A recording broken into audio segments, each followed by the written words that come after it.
বাংলাদেশে জমির মালিকানা প্রমাণ করতে হলে দলিল ও রেকর্ড দুটিই গুরুত্বপূর্ণ, তবে এদের ভূমিকা এক নয়। ১. দলিল ডিড। দলিল হল জমির আইনগত মালিকানা হস্তান্তরের মূল প্রমাণপত্র। জমি কেনাবেচা, দান বা উত্তরাধিকার সবকিছু দলিলের মাধ্যমেই সম্পন্ন হয়। এটি সাব রেজিস্ট্রার অফিসে রেজিস্ট্রি করতে হয় রেজিস্ট্রেশন অ্যাক্ট অনুযায়ী। দলিল ছাড়া জমির মালিকানা প্রমাণ করা প্রায় অসম্ভব, তবে শুধু দলিল থাকলেই হবে না, দলিলের ভিত্তিতে জমি নিজের নামে রেকর্ডে তুলতে হয়। ২. রেকর্ড বা খতিয়ান। রেকর্ড হল সরকারি জরিপে প্রস্তুতকৃত মালিকানা ও দখলের তালিকা। এটি দেখায় বর্তমানে কে জমি ভোগ করছে এবং খাজনা বা কর দিচ্ছে। রেকর্ড আদালতে সহায়ক প্রমাণ হিসেবে ব্যবহৃত হয়, তবে ভুল জরিপের কারণে রেকর্ডে ভুল নামও থাকতে পারে। তাই শুধুমাত্র রেকর্ডের উপর ভিত্তি করে মালিকানা দাবি করা যায় না।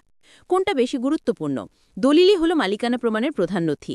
রেকর্ড কেবল সহায়ক নথি, যা দখল আর ভোগ্য দখলের বিষয়টি প্রতিষ্ঠা করে।